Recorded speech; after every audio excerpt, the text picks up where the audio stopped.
At the edge of the universe, 400 men and women are probing the immeasurable blackness of space. Their leaders are an Earthman with no fear and a stranger with no heart. Travel beyond our time and solar system, into new galaxies, into worlds beyond your dreams. Star Trek, every week, in color.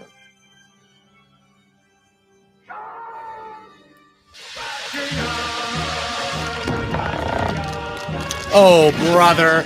It's Tuesday, March 14th at 3 p.m. Pacific Earth time. And it's time for Serious Star Trek. Or is it? In an alternate universe, Serious Star Trek does not exist. And we're all informed by the fascist reality that is Starship Troopers. Welcome to Serious Sci-Fi.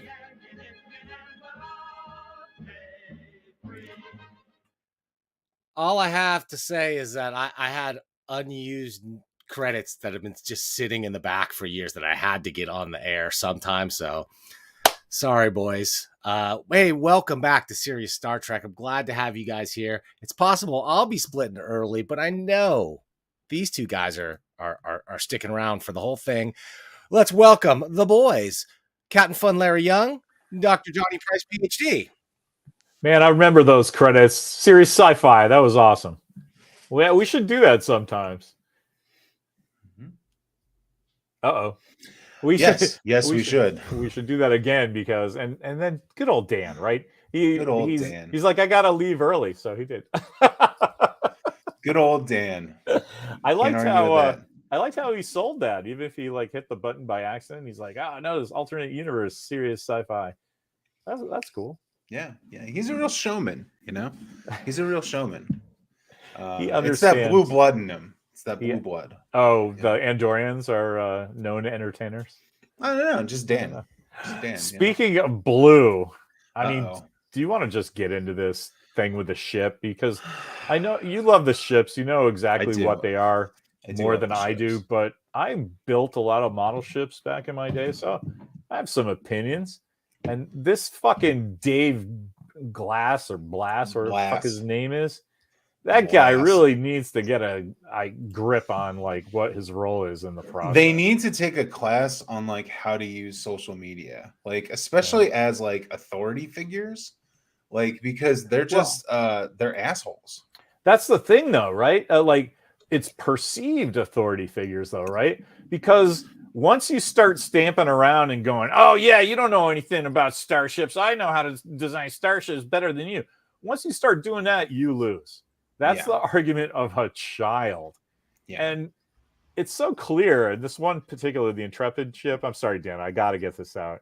The front part in the old days of the Enterprise was this big saucer in the front. It was a cool design. It's a deflector dish, right? Yeah, it's a fucking and dish. Even in the old days, I think they said detector deflector, right? With the concept is that the Enterprise is flying so fast at warp speed with fictional fastness that somebody's going to throw a cigarette butt out the window and it's going to go through 5 decks. So they have this thing that detects something coming and deflects it aside. Right on, deflector dish. Yeah. It's somehow turned into some crazy thing that helps the warp bubble, but that doesn't matter. The thing is, there's a thing in the front. And then through the various iterations of the movies and shows, it looks like a little blue time tunnel now, right? Yeah. And that's cool. It has oval, it has a distinct shape that guys like us go, oh, right, that's where the deflector visual language. Some kind of, as though it helps storytelling in some manner, right? Yes. Anyway, these fucking numbnuts just cut and pasted the front of their Blender model that they probably learned how to do from watching your tutorials, Dan, which are really entertaining. Thank you. And just stuck it on the ass end. So there's one in the front, one in the back. That's cool. And like people like us have been trained over 60 fucking years. Oh, what's the deflector dish doing on the back? Tell us some cool thing. And they're like, fuck you. That's the long range sensor array. And I'm like, well, this is all true. This is a true story. First of all, somebody's asking a pleasant question. They just want, and that's how we've souped up the Framage Dam with the thing. That's all they want, right? Yeah.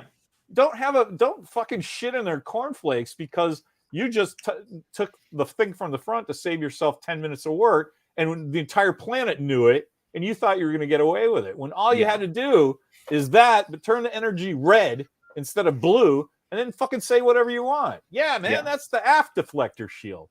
Who gives a fuck? But instead, they're like, hey, fuck you, fans, and I'm angry about this. You're backing up the Enterprise, you know.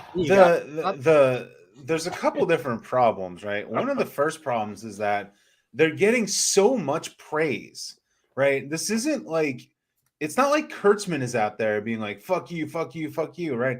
These guys are getting showered in praise because of season 3 of Star Trek Picard, right? So you think they would have a little more willingness to indulge nitpicks, right? You would think so.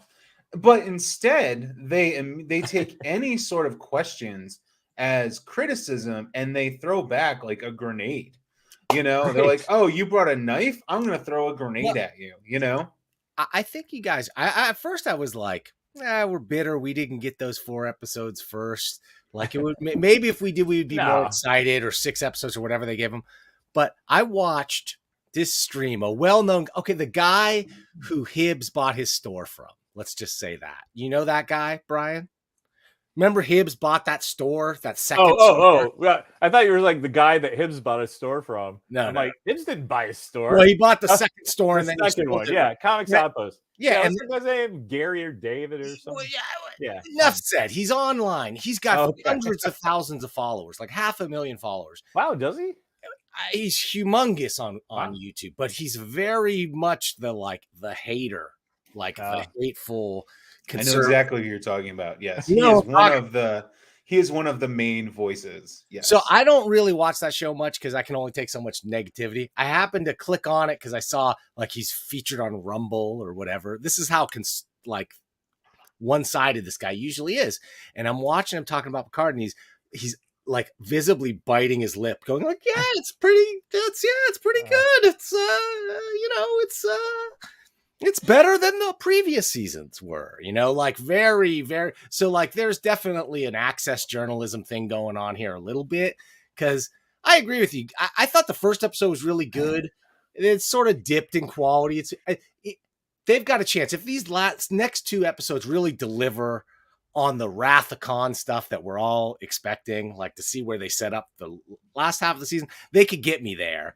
But if it just stays on this kind of middling, Jack Crusher is the key, the central thing. I don't like that. I was so happy with the lack of Raffi in this episode. Yeah. But then it gave us a lot too much Jack Crusher, and doddering old Picard. It's really becoming less fun and a little more just sort of ponderous. Yeah. There's a lot to go over because it was episode 4 was very good. But there's a lot that we need to talk about. First things first, Larry, are you wearing a new shirt? Yes, John, I am. This is the Picard second season one, I think. I just very similar to the third season. Yeah, they tweaked the third a little, so I can't say it's third season, but it's not the dumb one with the cutout. Anyway, or the weirdo stripes. It's and I actually like it because I can see it. It's like on TV it looks stupid and generic, and I don't know. Maybe it's just because I got it on and it's like, oh yes. Because putting on the uniform makes you feel like you're on a ship. It really does. It does. It really does. Yeah. No big deal. It does. And you got your insignias, I see. Yeah, hell yeah. Yeah. So that's good. Dan, you're up next. You gotta buy a uniform, man. Yeah, I'm working on it.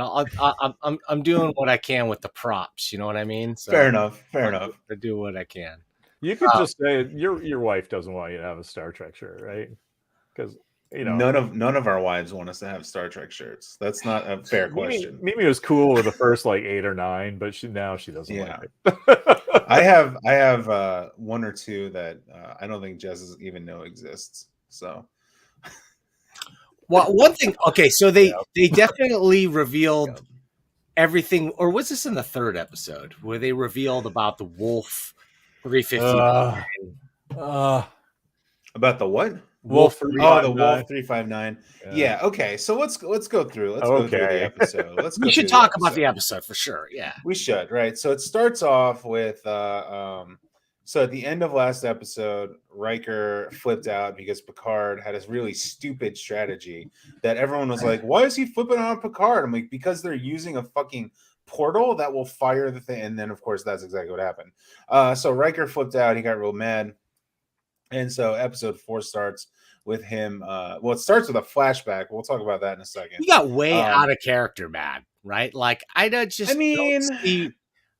he's mad that Picard has doomed them all, so he's never been in that situation before. But like, I have, like, as an old man myself now, this is a very recent thing, but we all just fucking lived through this with Boba Fett, the book of Boba Fett.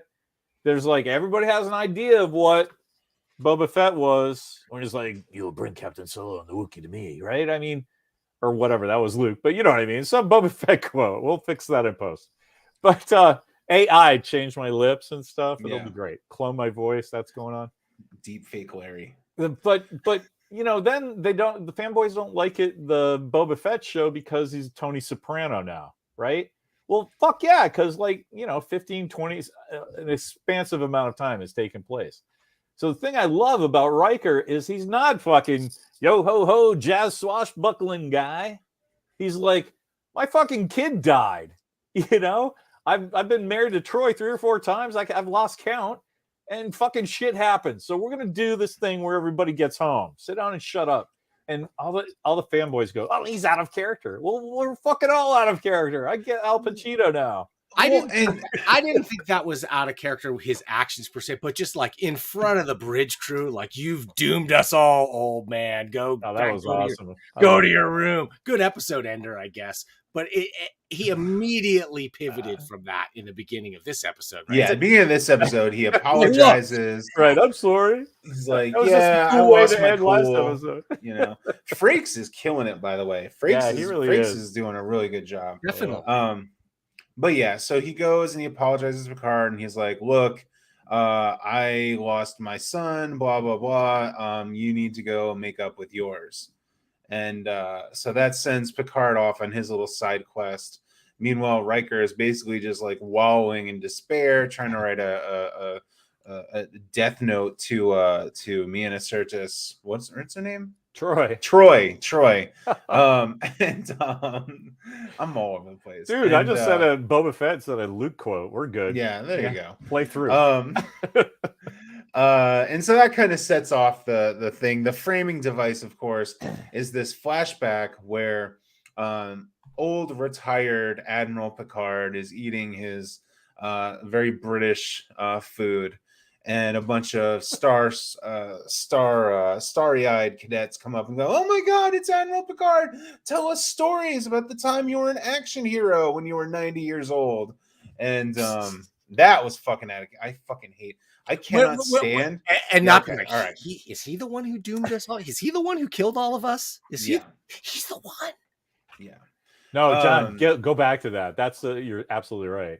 The out of character thing is like, "Oh well, sit it by me, kids." No, Picard would never fucking do that. Well, I don't care about that part. Because, of course, I mean, Picard has an ego. I mean, this idea of him as some sort of like altruistic, like whatever. Like, no, Picard's an asshole. Like, and he's always been an asshole. He's just a very likable and British asshole. So everybody likes him. But like, I don't have a problem with him doing that. Like, I mean, he loves having his ego flattered. I mean, he's the captain of the flagship. And he likes being captain of the flagship, you know, like he's not. So that I don't care about. I don't know. Well, and are we supposed to believe too that, okay, he had this flashback to that time, right, when they were asking him, these people gathered to ask questions, and then he remembered in his flashback seeing his son, who he had never noticed and didn't notice at the time, but he noticed him in the flashback. Like, that's not how your memory works. You know what I'm saying? Well, when you're a robot, you know. Well, there's that.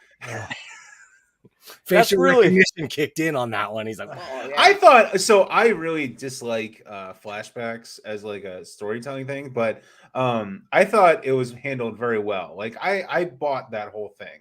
I'm like, this is thematically driving the story, and then at the end you have the twist where it's actually Jack Crusher in the background, who's like, oh, he didn't ignore you. He tried to go see you. He saw that you were an asshole who loves Starfleet over everything else. And that's it. Now he's bitter Jack Luke Crusher. Like I bought all of that. Yeah, Well, so easily discouraged. So I was just gonna say, how do you see one sort of anonymous interaction in a bar as like this life-changing moment that I'm going to just live my life this way? Because obviously he thinks that. Jack's an idiot. I said Hail Hydra once. That doesn't mean I meant it. Doesn't mean I felt dirty saying it. Come on. People say shit all the time. You should not say Hail Hydra. You should not say Hail Hydra. I know. You got to draw the line somewhere. Here's another thing. Here's something I did like.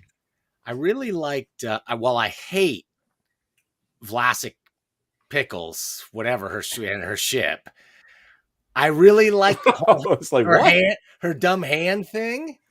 Yeah, that was bad. Is it supposed to be a changeling? Yes, like it is her hand or something. That's what it's supposed to be. Yeah. If you believe the marketing, yes. Wait. That's the changeling is her hand, or I thought she was a whole changeling to be able to do that with her hand. That's her telephone to the great. See, I don't know. That's what I'm asking. That's no. Well, I don't know. That's how changelings talk. That's how they communicate or something across. Well, they all come from this big bucket of goo. The Great Link. The Great Link. Yes. So she was just talking to the head link guy. Oh, I see. They're all kind of, but they're all connected okay. by coming from the goo bucket. Which honestly, I love that bit. That's pretty cool. We're in 7 of 9. It was a nice visual. Trying to find the bucket, and it's in a thing that's backlit, like the phaser and the phaser on overload and the red alert thing. Do you remember that episode? I rewatched the episode, and it's definitely not up there when 7 goes into the room. By the way, oh yeah, that's funny. Unless I don't know if I saw the whole room, but I was looking for it because I'm like, was it in there? Because I must have missed it, and it wasn't there. Continuity guys, axed. Yeah. So I saw a good one. Can I just say real quick? Yeah. These magnets, whichever hand is going, these magnets are kind of tricky. And I saw a cool one when in season 2 when they had them down here. Yeah. They had what's 2? Commander? 2 is lieutenant. Lieutenant. They had some lieutenant, but the one of them had kicked up against the other one with turned like 90 degrees because of the magnet.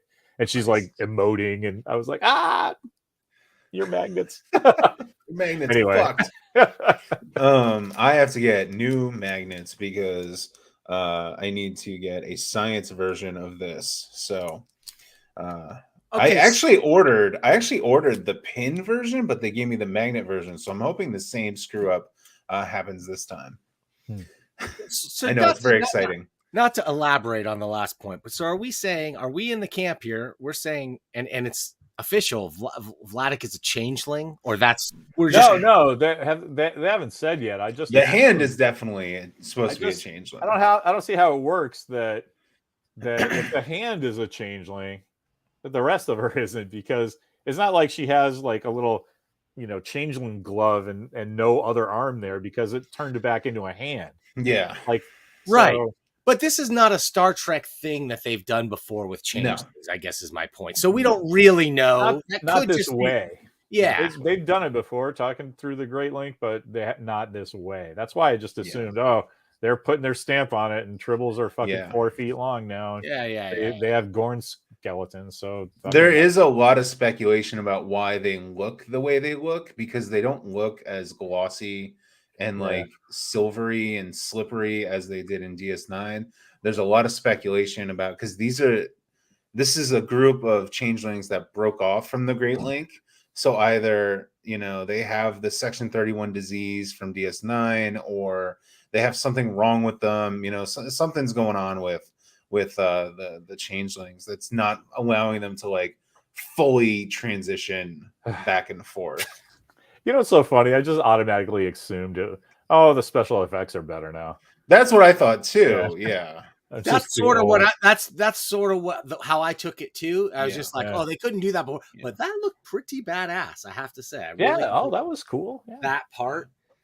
I just John loved this episode, and I kind of liked it. I was fine, you know, but man, there's just the pacing is all wackadoodle, and all that soap opera shit can just go away. And that whole Jack Crusher, it's the Red Door, oh shit, it's on Doom. They're coming from Babylon 5. Just get rid of all that shit and do some Star Trek. I didn't get that at all. The Jack Crusher shit is so bad and boring. I can't. Yeah, he's the worst. He's kind of the worst thing for me of this whole thing. And they're really, and he is the linchpin of the entire thing. Yeah, right? Which is awful. Yeah. And, you know, Gons brings up the point here. He's supposed to be 23 years old. Take a look at that actor and tell me he's 23 years old. That's like he was 23 15 years ago. Right. Yes. At some point. Yeah. At some point in history, he was 23 years old. Yeah. That's like Luke Perry in 90210. You know what I mean? Like he was. That one. I kind of spot him that one because what are you gonna do, right? At the same time, you have Liam Shaw, who's the actor's 54, and you know, apparently he's like in his 60s or 70s because he was at the Battle of Wolf 359, which is fucking 40 years. I was trying to figure that one out too. I was like, the math doesn't work. Don't figure it out. Well, John, John had an awesome point about that. You just make him his kid, and that's what I thought it was going to be for sure. He'd be an orphan. But that makes his backstory crazy more powerful. Yeah, and it makes that scene better. That's why he hates Picard. Yeah. And it makes that scene better because now Jack Crusher is being faced with Riker, who lost his son, the Titan captain who lost his son. True. And you've got Liam Shaw, the Titan captain who lost his father. And like it makes the whole fucking thing a big triangle. I got lit up on Twitter for that one. I got lit the fuck up on Twitter for that one. It would have made sense like, why you don't understand. Why he got out too, women and children first, right? Like that would have actually made some sense as opposed to like they just sort of ran. Right. He just grabbed. By the way, Grease Monkey. Wait, can you explain that one to me? Because that's like anything with the word monkey in it. Let's try to avoid. Whoa. Oh, I gotcha. But see, like I'm old enough that's like a 1950s thing that Grease Monkey's guy works on cars. I kind of get that. Well, this is supposed to be Star Trek, and it's not very woke to call people monkeys. That's all. I guess. That's all I'm saying. I just think it's funny. I think it's funny because everyone always accuses, this is, you know, they're so mad at us because we're woke and diverse and everything. And then they just pull all this regressive shit. Like, like they'll anyway, it doesn't. I still want to say I like Shaw. I like that character. I like his introduction into that type of character as a captain. I thought was refreshing and good. He was a good actor. He did a good job. I'm going to give him props for that for sure. Yeah, I agree. Although I was just going to say I'd like to go back to the social media thing because I will never warm to that character because I know that's Terry Metalis' buddy, and like so they're all pushing like, oh, this guy's so great. This guy's so great. He's not great. He's not a fan favorite. Nobody's pushing for him to have his own show. Like I read this morning on Den of Geek, who should be embarrassed. There's a lot of shit. You know who needed his own show was fucking Rios. I would watch that show all goddamn day long. Rios, that guy was a Picard fan favorite. This guy is on episode 3, and the only reason that shit is going on is because he's Metalis' buddy, and they're like trying to bring it up because Patrick Stewart is going to die at some point, and we need to watch a fucking Liam Shaw and Jack Crusher show that they're going to jam up everybody. Don't forget 7. And 7. Yeah. Well, 7, who is older than fucking Liam Shaw, but an XO for some reason. I got to say, though, they tied it up pretty well. The arc of her and LaForge's kid and the changeling thing, like they really tied it all together, and it worked for me as an episode. I thought it was good. I feel like they're trying to have their cake and eat it too with being episodic and have these long arcs. Mm-hmm. And I'm not sure if they're sticking that balance quite right, but it's really, again, it's going to be these next 2 episodes. They have to deliver something really out of left field and really exciting and cool. I like the changelings. I thought the changelings were a good left field sort of thing because until that reveal was only one episode ago. Until that reveal, it was like, okay, we got this weird, stupid alien in another ship trying to fire. Okay, whatever. No one cares, right? And then you had the changelings, and they're like, okay, now I can see there's a bigger thing at play here. Okay, all right.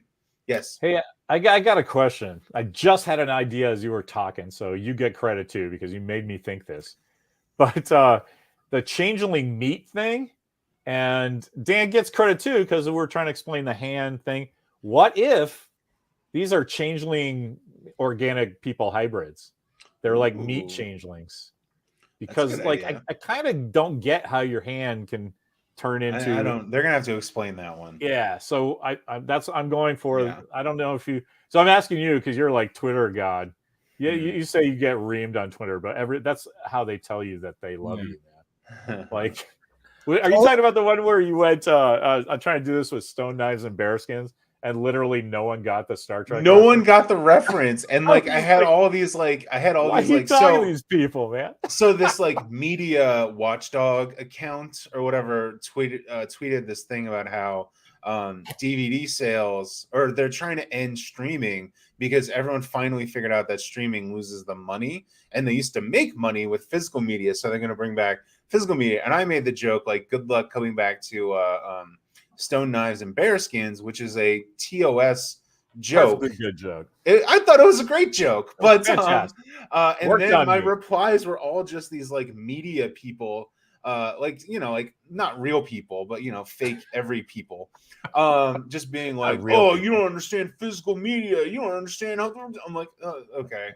Yeah. I thought it was a good joke, Right. Well, I hope that there is something we don't know about the meat changelings, and that it is related to Jack Crusher, because maybe he is one, which would mean he gets to die, or maybe some kind of body transfer into Picard to make Picard human again. There's so many ways that they could do that, but they've decided not to address that at all. They're just like, it's got to go back to, because they've mentioned a couple times that they helped cure some pandemic on some world, right? I feel like it's going to come back to that. Like there's some effect, third order effect or something.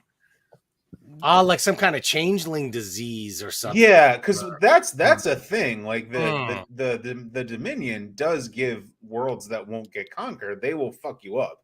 They will give you a disease for the rest of your fucking existence. So yeah, I think something to do with that. But I really like the episode. But yeah, so back to the pacing real quick. They've had the same problem in all 3 seasons of Picard.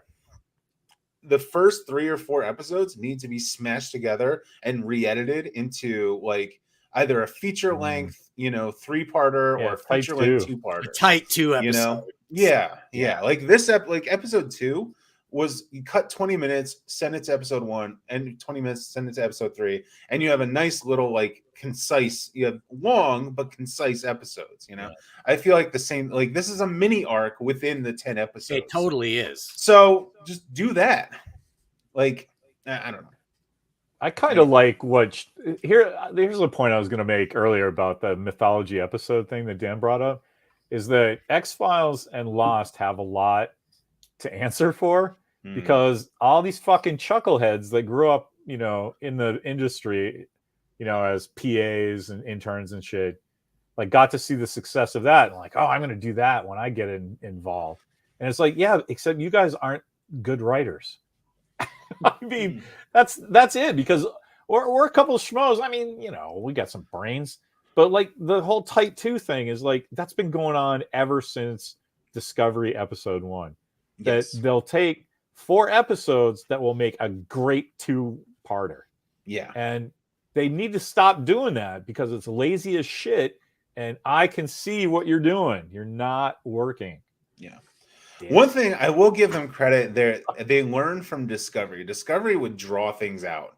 Discovery would make like 1 episode into like 7 episodes. Whereas they've gotten a lot better. They address, we'll give you a hint that it's Worf, and then the very next episode we're going to tell you it's Worf. So they're getting better in that respect. Yeah, that's good. Yeah, but that's where it's the other 42 minutes where they don't do that, right? Like you're thinking, and I did perfect. I did like how Vlasic Pickles. I liked the characterization they gave her of like, you know, she cuts off her hand and the head appears or whatever, and she's very deferential. She's very meek. She's like, yes, tell me what to do, like. And the head is like, go suicide yourself. And she's like, but that's going to be suicide. I don't want to do that. And he's like, go suicide yourself. And she's like, ah. And then she turns back to her crew and she turns it back on. She's like, yeah, here we go. It's suicide time, you know? So I like that. I thought that was good. So, yeah. Okay. Yeah. Okay. I liked Beverly Crusher actually had things to do this episode other than just because it was coming real quick to get and to be like, oh, Beverly Crusher is only there to give us Jack Crusher. And that's not good. That's not progress. That's not feminism, ladies. She got to use her womanly powers to diagnose the pregnant space anomaly. I mean, thematically, it all fit together. It was almost like a Star Trek. It was great. I feel bad that, speaking of feminism, I feel bad that my girl Troy from the MTV's Big Picture Special Edition thing that Rick Austin did has just been on screen twice. I mean, come on, man. She doesn't want to, you know. So that brings up the other missing Next Generation. I'm assuming there's going to be way more cameos. Like they have mentioned, how many times are they going to mention Geordi? Well, they've shown stills of Geordi, so we know he's coming at some point. He's got it. Actually, I don't know if you guys read today, but fucking what's his name? Metallic's friend, Liam Shaw. Mm-hmm.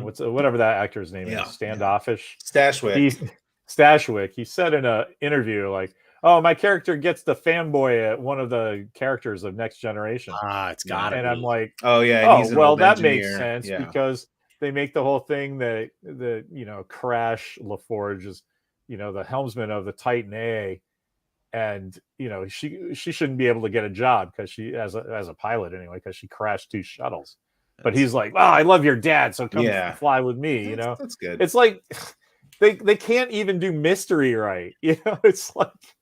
But I don't want them to do mystery for mystery's sake. Like, I don't need that to be a mystery. Like, oh yeah, I'm an engineer. He became a captain. I worship Geordi LaForge, the most famous engineer of all time, even though he's not. And he started off as a pilot. He never wanted to be chief engineer. He wanted to be captain. But that's a whole other bag of worms.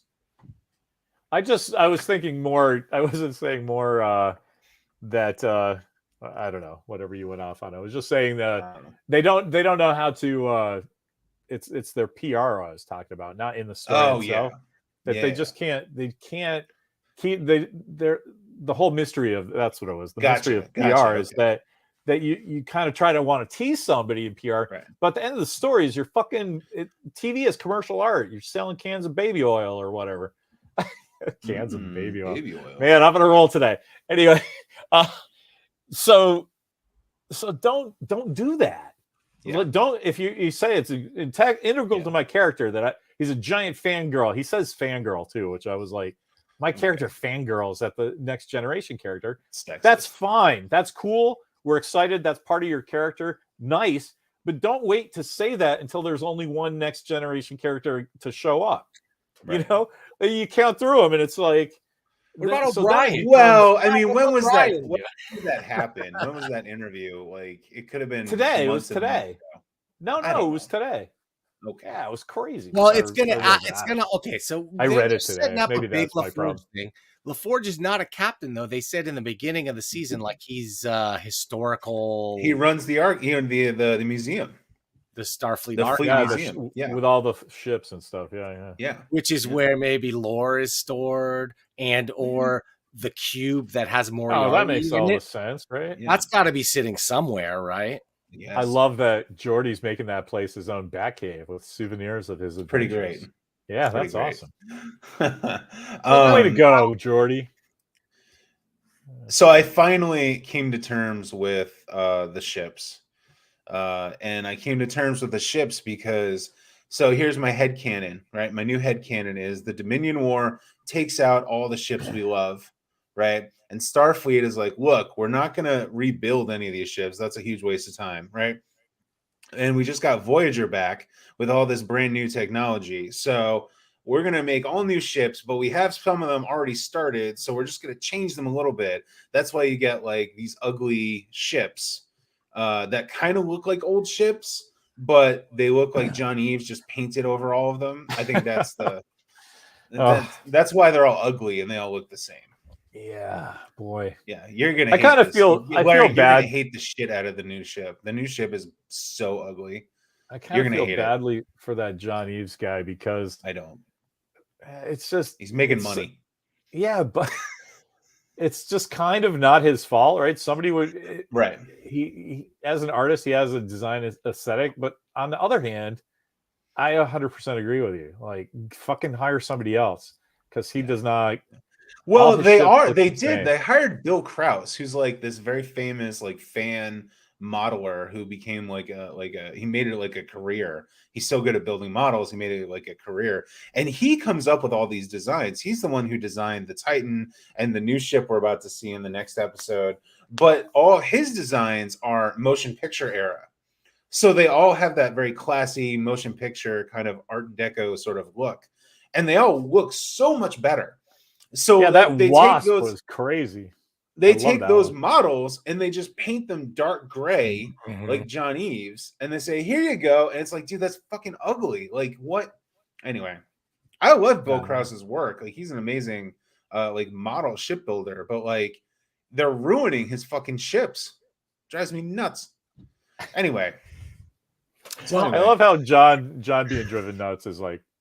That drives me nuts. And I'm like, hey, fuck you, fanboys. Well, yeah. Besides Picard, I find it's a fascinating study to watch that there's a brand new Star Wars show and a brand new Star Trek show on at the same time, and to see the vast differences. Like Star Wars, Mandalorian is a kid's show. I hate to tell anybody out there, it is not for adults. It can be watched by adults, but it is a 12-year-old's level of everything from violence to plot. Most TV though. Yeah, true. But like it embraces that. It's fun for kids. Whereas Star Trek, they got Picard dropping F-bombs. They're trying to make it as mature and adult and as like sophisticated. Star Trek is sophisticated sci-fi, where Star Wars is just like, if it's fun for kids, they got kids in toy Boba Fett helmets, like featuring in the episodes. So anyway, but they're also giving us, it's much more cinematic. Mandalorian's much more cinematic. Sure. The special effects, we're seeing grand. It's not just another ship battle or some alien makeup. It's giant creatures. That awesome hermit crab robot thing with the multiple robots inside of it, stuff from the last episode, dude, that was feature film level stuff. Like I would never expect to see on TV. I don't think they would have pulled off a scene like that in Star Trek. I'm not saying Star Trek the effects are bad, but I'm just saying it's a completely other level what they're pulling off. You're talking about the design aesthetic that we were talking about, just the ships. Like Star Wars is clearly fantasy, right? And Star Trek is still trying to nuts and bolts the tech. So that's cool. Like Star Wars is like vroom, psh. And then when you try to do that on Star Trek, it just looks stupid. The Enterprise shouldn't go vroom, psh, and that's what they're doing, flips and stuff. And it's like, I don't know, man.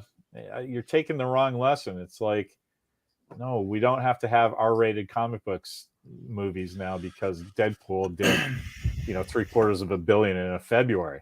That's it's not because it was rated R. It's because it was Deadpool, like that. And that's what's wrong with Star Trek. Yeah, Star Wars has all the people that fucking know what's going on, and they're giving us more Star Wars. Star Trek are just people giving us TV that says Star Trek on the outside. And you'll never hear the F word in Star Wars. Like that will never be dropped. Why would it be? It would never be. But whereas Star Trek, they're trying so hard to even ape Star Wars vibes. I mean, dude, how much more Han Solo could Jack Crusher be trying to be? Like that's just like, that's what a Mary Sue is. Everybody's all worried about. He's Buckaroo Banzai, man. He's the hard rocking scientist, rock and roll fucking guy with it, but he's got a heart of gold and loves to bone the girls. But loves the ladies. Also, he's getting visions from the upside down, apparently. So this is the other big social media controversy happening right now. Ever since the episode dropped, people have been complaining, like in large numbers, that the Picard F-bomb is so out of place. Like, it's so out of place. I don't even remember the line that he said, but he was like, 10 quadrillion fucking parsecs, or whatever the fuck he said. And and like everyone is complaining about it, and these producers, Blass and Metalis, are literally just throwing grenades at people, being, oh, we don't understand Star Trek. Well, we wrote Star Trek. Oh, there's no F-bombs in Star Trek. And then they find like one example in 50 years of the F-bomb. And it's like, yeah, dude, like, did you not watch Star Trek 4? Like, yeah. And they're like, oh, well, Picard said Meriday in TNG one time. It's like, yeah, one time he cursed in French. Right, which is a character thing, because that was first season, and they were trying to explain why Jean-Luc Picard was an English guy, because it's the future. And look, check it out, a British guy saying merde. Okay, great. The real problem, because that's not a thing you need to do ever again. Right. They're like, oh, well, Data said it in Generations. I'm like, yeah, it sucked in Generations too. Right. Like, what are you not getting about this? And then they're like, oh, well, actually, it was a Patrick Stewart ad lib, and Terry Metalis wasn't even on set that day. And when he saw it in when he was reviewing the film, he's like, oh, that's such a powerful moment. And it's like, oh, now I get it. Executive producer Patrick Stewart wanted to do it, and no one could say no, even though they knew it was terrible. So now they have to double down. Guys, to me, I don't know. People say fuck once in a while. I don't know. Like, he's emotionally charged. It's his moment. That sounded wrong. But that's the thing. That's Dana's 100% right. When people are swearing, they're fucking emotionally charged. They're upset about something. I don't know, like, the ship designs or the extra insignia. I don't know. Designs. But you're emotional, right? And one thing, nobody on this planet ever says fucking when they're mad about something or excited or passionate. They always drop the G 100% of the time, no matter where you're from. This great land of ours. It's fucking great. Everyone. Nobody goes, that's fucking great, because it gives you a bounce that you don't need when you're very excited. I've studied dialect. But the problem is these motherfuckers can't write it, or they can't hire actors that understand that. And I don't get it, because Patrick Stewart is a master actor, except he's 108 years old. Yeah. He also doesn't understand Picard, like the character. The thing, I don't remember the exact line, but he was talking to Jack, and he was like, oh, you need to fucking do this, because I can't even add the G in there, because that's not how people sound when they're emotionally fraught, they're driving. And so there's, like, the Tilly one drives me nuts, because if she said, this is fucking cool, then you go, okay, it's atonal and weird and stuff, but spot him one, right? But she went, this is fucking cool. And it's like, no, that's not how people say this is fucking cool, man. And unless they're stoned, this is fucking cool. And even then, I couldn't quite remember the context he said it, and when he was talking about the 10 fucking grueling hours in the shuttle. Oh, is that stupid story? Oh, that's even. By the way, that's his Kobayashi Maru. Is that like that's bananas. Slowly got their way home on impulse power one time, like after. Right. Yeah. Nice job. Kirk is in this in a simulator, but he's cheating. He's pulling all these. Picard is like, we're almost out of gas, and we had to use thrusters. We came home on fumes. Basically, was his story. Here. So good thing the replicator was still making beans. And so I agree with you, Larry. Put his ass out the window. Nice. That was probably not the right time to use that F-bomb. Like, you could save it. See, for somebody like that who's very dignified and who you've never heard say that, there is a good opportunity to drop that kind of thing. One of my favorite scenes ever is in The Wire. Is if you remember the young guy who takes over after Stringer Bell, Marlowe, the young kid Marlowe, and he's so quiet throughout the whole thing. He never yells. He's very, very quiet until the one time they find out like somebody was doing something behind his back and putting his name out in the street. And then he finally yells, and it's such a powerful moment in that show that I feel like that's maybe what they were trying to go for, but like this was not that powerful of a moment to drop that in. No, and I really do think it was executive producer Patrick Stewart ad-libbed it and said, "Oh, this is a great ad-lib of mine. Don't cut it." I really think that's what happened.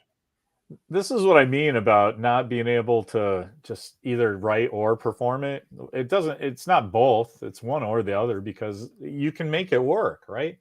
But when it doesn't ring true when Data does it, because he's a robot. So maybe it just doesn't ring true to us because Picard's a robot. Yeah. I don't know. The best. I don't think they're that smart.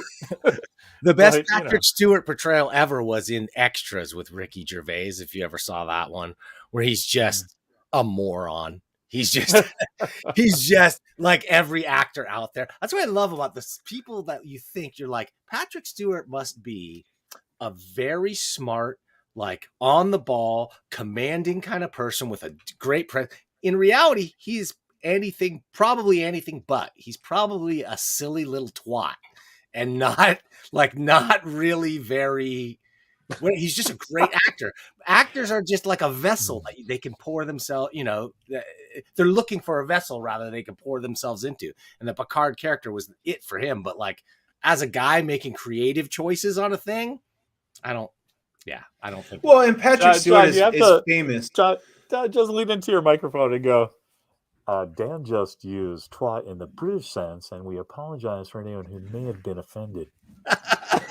Dan Sean just used twat in the British sense, and we apologize to all listeners who may or may not be offended. I'm trying to get in that Picard headspace where he'd be like 10 fucking. See, if he was Scottish, we would buy it.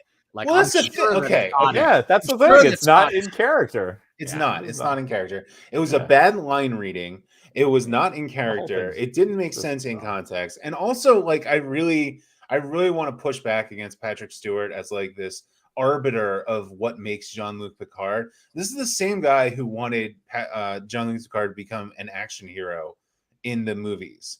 And it's like, no, he's not he's very specifically not an action hero. That's why when they're like, oh, remember that time the Hirogen were hunting you? And you're doing the math and you're like, dude, he was already in his like 80s or 90s at that point. Like, no, stop. He's like, oh, right. I outwitted that Hirogen. I got him in his own trap. It's like, dude, you're a fucking like old man. Like, stop it. Stop. That's not Jean-Luc Picard. Stop trying to make Jean-Luc Picard some sort of action hero. He's not. We don't want him to be an action hero. That's why it doesn't work in the movies. Well, that was the beauty of his character in the first place, and the balancing out of Riker with Picard. Right. Yeah. Well, that made thematic sense. The command dynamics and really making him the enlightened 90s version. He was the manager. He's a corporate manager. That's what he is. He's very good at it. That's why I liked Shaw, and that's how I feel like they all are. By the time they got from next generation, like it was the good old days. It was like the 1960s when Kirk was captain. Yeah, they were doing chicks and drinking, just like breaking prime directives and violating neutral spaces wherever they could find them.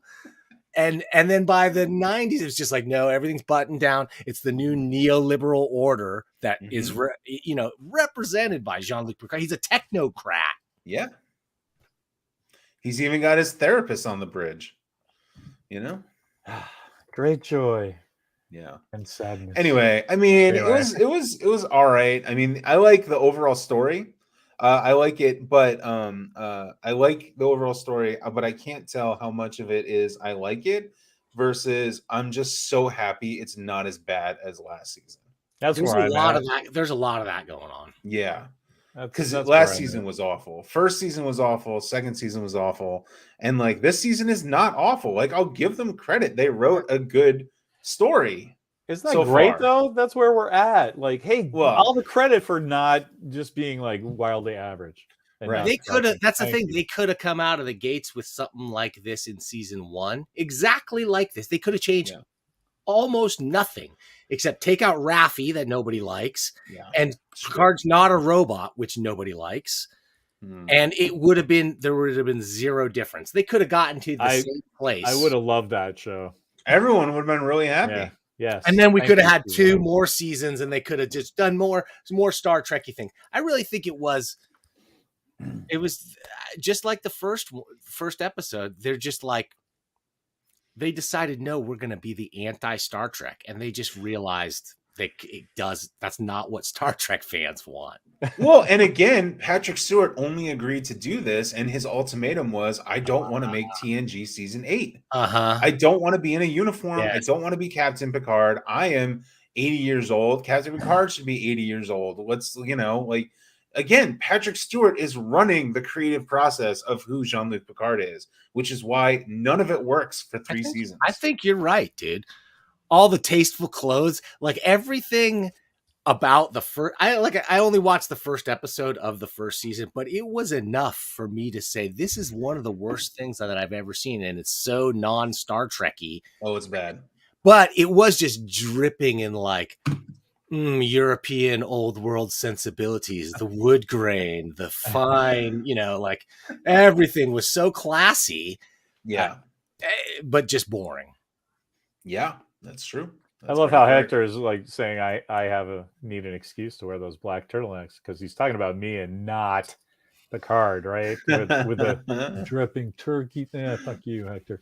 All right, anyway. That's my big concern. I like the season 2, season 3 Picard uniform. Yeah, these uniforms are pretty I don't know cool, if this guy can handle a turtleneck. I don't know about that. I need the lower decks wide open. Like, let's do this, Well, so they're covered in dirt and grease, right? Yeah. You're a Starfleet officer. I'm a grease monkey. Yeah. So there was no hint of the changelings before the previous episode, like you said, John, right? Did you guys have any inkling about it or heard any scuttlebutt about that at all? I have not, no. Pretty well kept secret. Yeah.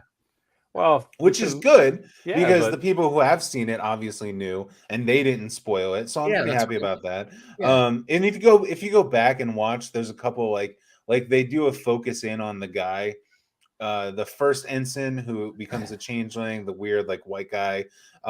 They do focus in on him for like a little bit too long in one scene. So if you go back, there's like 1 or 2 hints here, but no, they don't say anything. So I'm happy about that. No, it's cool. It's cool to bring canon stuff like that back. Yeah. And what's his name is dead, right? Odo's dead. No, Odo is in charge of the Great Link. No, I mean the actor is. Oh, Rene Auberjonois. Yeah, yes, the actor he's is. gone. Yeah. Right. Yeah. So that could be Odo giving the orders there, right? Or I mean, it's really a merged consciousness. You're saying, right? It's not really like it's supposed to be, yeah. But I don't know. There's got to be something wrong with them, like because everyone, there's someone in the chat called them meaty. Everyone kind of like they're not glossy. They're very kind of chunky when they transform and or when they liquefy, whatever. Also, not all of them have buckets. Like that was an Odo thing because he didn't know any better. He didn't know he was a changeling. They just put him in a bucket. Right. But then they just go, oh, well, you have to do that because, the audience knows Odo's bucket. So therefore we need to give them. Oh, yeah. No, his pot, right? Because yes. it was really funny when she thought he was talking. They were talking about. Oh, you mean cannabis? Cannabis is funny. It's funny. His little bucket, though, it's like, that happens a lot. It's a dramatic. You have to sort of put the brakes on it. It's like Green Lantern's weakness to yellow or whatever. It's like you always have to have one little thing where it's like, oh, I can only be invisible for 12 hours a day, right. And if I go past it, I'm going to be invisible forever. There's always some kind of like dramatic ticking clock.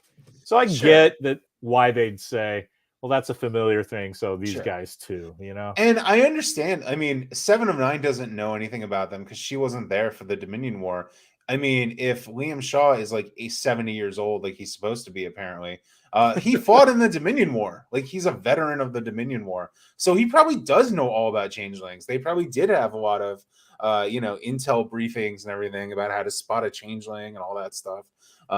So I mean, that makes sense. That makes sense to me. Do you think they're fudging, Timeline, you know? do you think they're fudging the math on the actors' ages because Yes. like story wise, because like Dr. McCoy was still walking around at 135, so maybe it does kind of make sense that an 85-year-old could still be an action That's hero. what I'm gonna say. You look better. You'll look better in the future. You'll look better longer. Yeah. Okay. I don't know, Okay. but you need a. I was talking about this with John on Facebook about something. It's like all that shit is fine, but you need a line, right? That's just say like, they're always fucking playing 20th century music. So just say, hey, remember when the average age of somebody in, the 21st century was 80 years old, and that's 80. That's when I was punching Hirogen. Okay, just have a line if that's important. Or like Liam Shaw, he's like, oh yeah, I was on board the Constance. I was a brand new ensign, and then he makes a joke like, I know I don't look a day over 54, do I? Right there, you go. There you go. Like, that would be one line. That's all you need. And we shut up forever. If we're following the trends in our own society, then kids are staying home longer. Like the average cadet age is going to be like 37 or something like that. And by the time they get started, because they've been living at home, they get to be on their parents' insurance until they're 35 or whatever it is. That'd be fine with me. My kid's going to college in 2 years. I'm just going to cry. Like, nah. Who am I going to argue with Outer Banks and Mandalorian about? So I have to kind of head out right at the hour here. Me too. Let's wrap it up. Do we have any final thoughts on? I mean, overall, I think we all kind of like the episode. We're not, we're not worshiping it, but it was a pretty good episode, right? Yeah. It was better than the previous episode. I liked it better than three. And I liked how this episode acted as a stop for the first 4 episode arc. There's until they added the little part at the end where Jack Crusher is hallucinating about being in the Upside Down. Yeah. Until they added that, it was like, okay, we have a complete story. Like if you edit this into a 2.5-hour movie, it will make $1 billion in the box office. Done. I also think they've given Vladik, they've made us sympathetic to Vladik now. Yes. They've given a reason where there's going to be a turn in Vladik. She will become our buddy at some point. She will become an ally of some kind after it's revealed, whatever, something is going to be revealed. They got something on Vladik. And for all the talk of this being Wrath of Khan, I'm ready for some Wrath of Khan action. I really am ready for something a little more because something else, huh? Well, we're chasing through the dumb cloud thing. It's kind of a boring set of activities that happen so far. It's very Star Trek-y. Yeah. Stuff to happen. So I'm enjoying it in that respect. But they gotta, if they really want to be the heir to Wrath of Khan, they're gonna have to ratchet it up. Yeah, Wrath of Khan it up. Absolutely. Because Vladik ain't no Ricardo Montalban. I'm interested to see how they tie in the Rafi Worf stuff. Because next episode, there was no Rafi Worf in this episode. The next one is going to be a lot of Rafi Worf. So I'm interested to see how that kind of ties together. I hope not. I hope not too. But that's what's going to happen, though. Realistically, that's what's going to happen.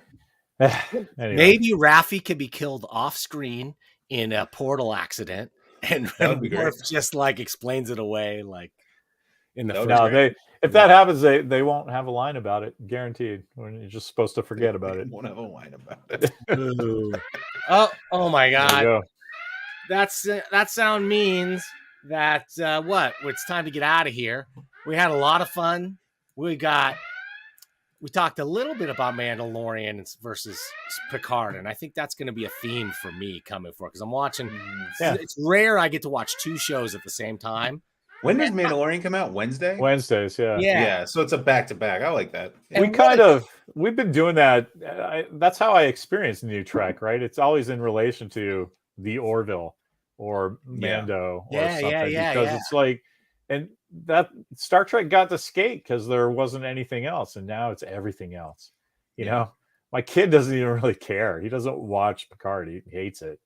I mean, why would he? Yeah, he's like, he likes Strange New Worlds, but that's because stuff happens. It's not just like, oh, geez, I had a biscuit this morning. Oh, that was wonderful. Well, Christ. Agreed. I think Star Wars is still killing it. The 12-year-old in me loves it more than the 48-year-old in me likes Picard. Mm-hmm. How about that? Yeah, that's good. Yeah, Okay. I mean, sure. Great. Hey, you know what, guys? This Thursday, I think I'm coming back for the first $1 million mailbox in a really long time. Larry, it's going to be at 2 p.m. Pacific. Is that something you think? I can do it. Thursday, you said? Yeah, absolutely. We're bringing in Mark Darden, who we've talked to before. We're going to look at that's cool. Image. Yeah. It's going to be fun. I've got more of those coming up. But also, we're going to have serious Star Trek. I've been trying to keep this thing going, even when I can't be a part of it. I want to make sure that the continuity of this show stays intact. Dan, we love it. Thank you so much, man. Dan, I just like that you're watching mass media in March. I think. I know. Don't remind him. No, I love it, man. I love it. Might have to move that to a different month because there's mass too media much. April. They're getting me. Okay. But we're going to be back for sure. Besides Thursday, we'll be back next Tuesday. It'll be, it'll be what, 3 p.m. Pacific Earth time. But John E. Price, where is that going to be? Oh! Sorry. Apparently, it's not going to be anywhere. I'm pretty sure it's on the tubes, the internet tubes.